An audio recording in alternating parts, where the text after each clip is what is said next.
इस वक्त जो पाकिस्तान के हालात हैं, हर साहब खबर उससे आगाह है। अल्हम्दुलिल्लाह पाकिस्तान ने अपने से बड़े हदूद रकबा के लिहाज से, फौज की तादाद के लिहाज से इंडिया को जो नाकों चने चबवाए हैं वो आपके सामने हैं। अब देखिए कि रूस, जिसको सुपर पावर समझा जाता था, वो यूक्रेन के साथ कब से लड़ रहा है, लेकिन अभी तक वो कामयाब नहीं हुआ, बल्कि यूक्रेन उसको दचके पहुंचा रहा है। इसी तरह यूरोपीय यूनियन, यूरोप के कई ममालिक और अमेरिका इसराइल के पसे पुश्त थे, उसकी पुश्त पर थे। 2 साल तक निहत्ते फलस्तीनियों पर जुल्म जबर होता रहा, लेकिन फलस्तीनियों को झुका नहीं सके। अल्हम्दुलिल्लाह पाकिस्तान की पाक अफवाज ने सिर्फ 3 या 4 घंटों के अंदर इंडिया को नाकों चने चबवा दिए थे, उनको खाक आलूद कर दिया था। और पूरी दुनिया जो है वो हैरान हुई और पाकिस्तान की ताकत मानने पे मजबूर हुई। जब भी इंडिया में किसी जगह पे इलेक्शन आते हैं तो ये जो मौजूदा हुकूमत है ना, आरएसएस की, मोदी की हुकूमत, सिर्फ पाकिस्तान के दुश्मन नहीं, वो मुसलमानों के दुश्मन है, अपने मुल्क के मुसलमानों के भी दुश्मन, अकलियतों के दुश्मन है, हिंदुओं के अलावा जितनी वहां अकवाम है सबके दुश्मन है। जब भी इलेक्शन होता है, अब नवंबर के अंदर इलेक्शन हो रहे हैं बिहार और दीगर 2-3 सूबों में, और मई की हजीमत भी उनके सामने है, जख्म चाट रहे हैं। ऐसे में वो कोई ना कोई हरबा जरूर इस्तेमाल करेंगे पाकिस्तान के खिलाफ, और उन्होंने किया कि एक तरफ है इंडिया, दूसरी तरफ जो हमारे दोस्त मुल्क थे, उनमें से कुछ लोग जो हमारे दोस्तों में से थे उनको पाकिस्तान का दुश्मन बना दिया। अफगानिस्तान की सरहद को हमारे लिए मखदूश बना दिया। उन्हीं दिनों में, जिन दिनों में अफगानिस्तान के वजीर खारजा इंडिया के अंदर थे, अफगानिस्तान की सरहद से पाकिस्तान पर जारहियत की गई।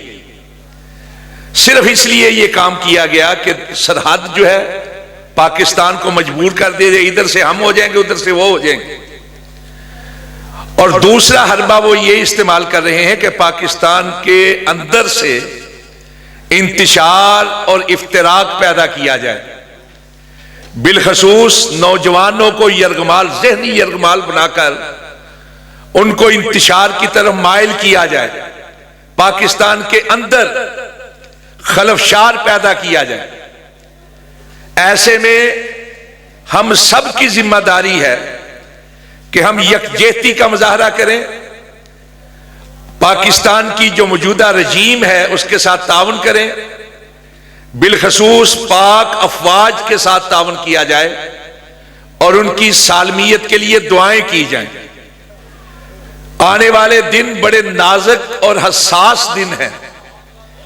मैं सिर्फ इसलिए चंद मिनट आपसे लेना चाहता हूं कि इन हालात को समझने की कोशिश की जाए।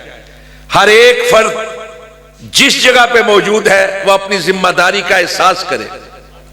अगर स्कूल टीचर है तो अपने तलबा को, अपने शागिर्दों को यह बात समझाएं। अगर उलमाए किराम है तो अपने मुक्तदियों को, अपने मस्जिद में आने वाले अपने मोताकिदीन को यह बात समझाएं। यह वक्त यकजहती का वक्त है, इत्तेहाद का वक्त है, और साथ साथ दुआएं करें कि अल्लाह पाकिस्तान की हिफाजत फरमाए। अब देखिए कि अमेरिका के साथ इत्तेहाद किया था कतर ने, सऊदीया ने, इमारात ने, लेकिन इसराइल ने जब कतर पर हमला किया तो इत्तेहाद का कोई फायदा ना हुआ।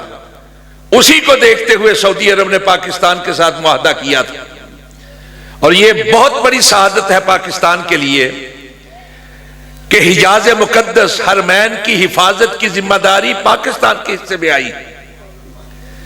बहुत बड़ी खुशनसीबी है हमारी पाकिस्तान। अल्हम्दुलिल्लाह इस वक्त दुनिया की निगाहें पाकिस्तान की तरफ उठी हुई है। पाकिस्तान हमारा मुल्क है, इसको हमारे बड़ों ने कुर्बानियां देकर हासिल किया था, और यह वाहिद मुल्क है जो कलमा तौहीद पर मार से वजूद में आया था। किसी के बाप दादा के नाम पर तो कोई उंगली कटवाने के लिए तैयार नहीं होता, और पाकिस्तान बनाने के लिए अनगिनत कुर्बानियां दी गई थी।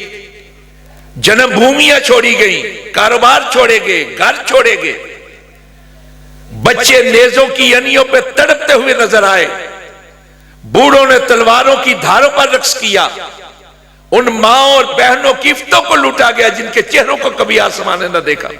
ये सारी कुर्बानियां इसलिए हुई थी कि एक नारा लगा था, पाकिस्तान का मतलब क्या? ला इलाहा इल्लल्लाह। हमारे बड़ों ने कुर्बानियां देकर यह मुल्क बना दिया था, अब हमारे हवाले। अब इसकी तकमील भी, इसका इस्तेहकाम भी, इसका तहफ़्फ़ुज़ भी, इसकी बका भी हमारे जिम्मा है।